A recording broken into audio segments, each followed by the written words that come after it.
Now let's talk about Nepal. India's External Affairs Minister is visiting the country. He had a packed schedule. Jaishankar reached Kathmandu yesterday. He held multiple meetings with leaders from across party lines, opposition leaders, former prime ministers and the current leadership, including Prime Minister Pushp Kamal Dahal, better known as Prachand. Jaishankar did not go empty-handed.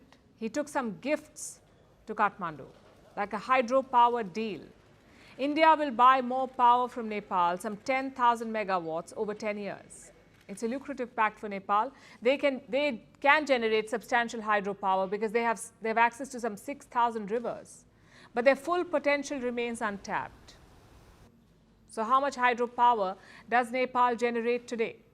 Less than 3,000 megawatts. And what is the potential? About 42,000 megawatts. Then why can't Nepal generate more power? Well, two reasons: lack of funds and know-how. And now India is stepping up to help. It will buy electricity from Nepal and invest in the power generation sector. India is helping Nepal build more plants. The specifics are still being finalized, but when the plants are ready, they will generate 8,250 megawatts of power.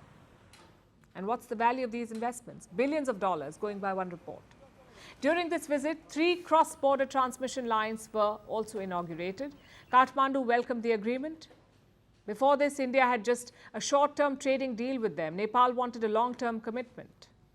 And the pact was being discussed since last year.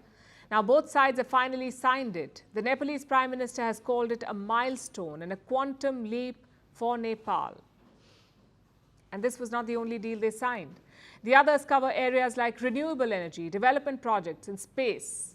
That's right. Nepal is building a satellite. It's called Munal.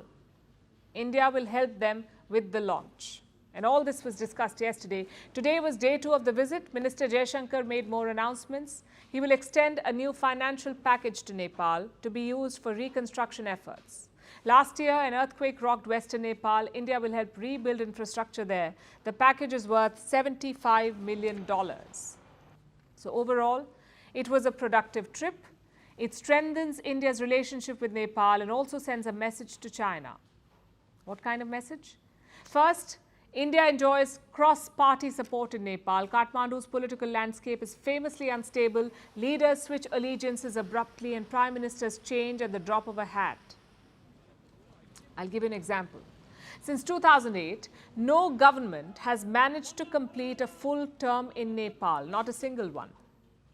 But engagement with India remains a consistent priority for all leaders and parties.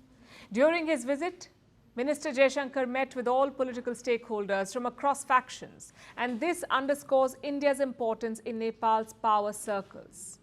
The second important takeaway is this: both India and Nepal are working together despite their differences. And there are differences. There's been friction in the past, broadly because of 2 issues. The first is the boundary issue and the status of 3 disputed territories, Kalapani, Lipu Lake and Limpi Yadura, disputed between India and Nepal. The second issue is India's changes to military recruitment and the impact it's had on Gurkha soldiers from Nepal. In the past, they could join the Indian army, but recently India introduced what is called the Agnipath scheme. It's basically changed the rules for recruitment, and this has affected the Gurkhas. These issues still remain unresolved, but recent engagements have shown that both sides are willing to look beyond them, to focus on mutual benefits and maintain a positive trajectory in the relationship.